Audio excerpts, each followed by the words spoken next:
Nature is important to us all because it makes us feel so relaxed, it de-stresses us, it's so beautiful to look, and every time we come here there's something different to see.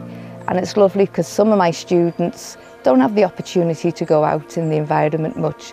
So for them to see how it changes throughout the season is wonderful. They get a lot from it.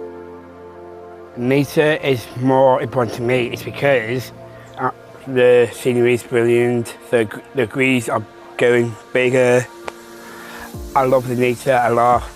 I normally go on nature for walks, for lovely views. Well, nature's important to me because the atmosphere like relaxing and peaceful to me, like when I get out more. I like taking pictures of like the flowers and just the scenery in general. Nature's important to me because it's nice to get out in like nice fresh air, and like you don't want to like walk out into like bad air because they'll be like, what's the point of even going out? I think it's great for your mental health and it makes me feel really happy. So in school, if I'm stuck in the really noisy hall, I just like to think that I'm outside. I love reading my book outside in the garden. Yeah, it's really calm being in nature, isn't it? Nature doesn't ask anything of you, so you can just be in nature and it doesn't tell you anything. And I think it's really important. And I've always found it a really calm place to be. So whenever I was stressed, I would go out into nature too. Yeah, and read my book. That's why I come to Outside Lives every Tuesday. To make it better is to not litter around the base in nature like crisps, no way. But if there's like no crisp packets around, that is great. I'm happy there's no people picking them around. If we don't look after the earth's not going to be here. Take your rubbish home. Don't throw plastic in the oceans. You know, if you can plant and make veg, plant trees. Just respect it and look after it. It was here before us.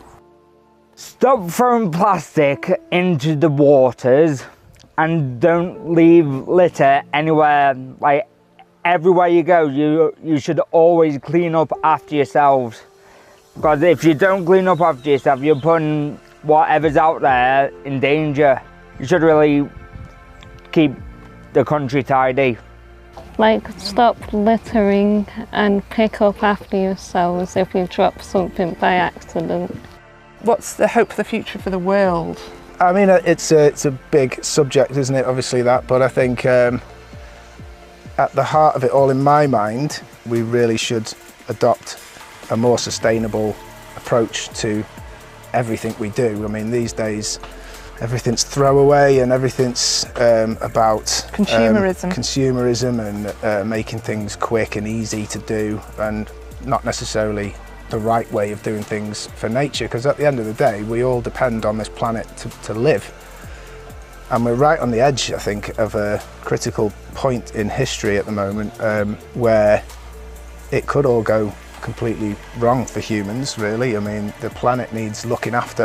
At Outside Lives, our values are aligned with permaculture, so there's three things that are really important to us and sort of inspire everything that we do. So earth care, people care, future care. Everything, all our activities and our events are all about the well-being of people and the planet, and you know, whatever activities we do aligns totally with those values. And really, just by adopting some sort of simple day-to-day habits, you know, making your own compost and not using single-use plastics, really simple stuff. Repairing and recycling. Repairing, reusing, all stuff that you will have heard about. Everyone's heard about these things, and they're not new things, but they are important things. And I think that message, if we can get that out and get people just thinking, oh, actually, yeah, this is a 5-minute job, it's really easy and I can do it, and in doing this I'll be able to reduce the amount of waste I have, or I'll be able to fertilise my garden really easily without buying anything, then that starts the wheels of motion, you know, it starts the snowball. And I think we've already seen it here in the same way that Outside Lives has expanded to the point it is now. It's that message will catch on and it will translate between people, and it will spread, and all these little tiny things that you think that's not going to save the world, if everyone did it, actually it would go a long way towards saving the world. But I think that message is a simple one, and it's something that everyone can latch onto.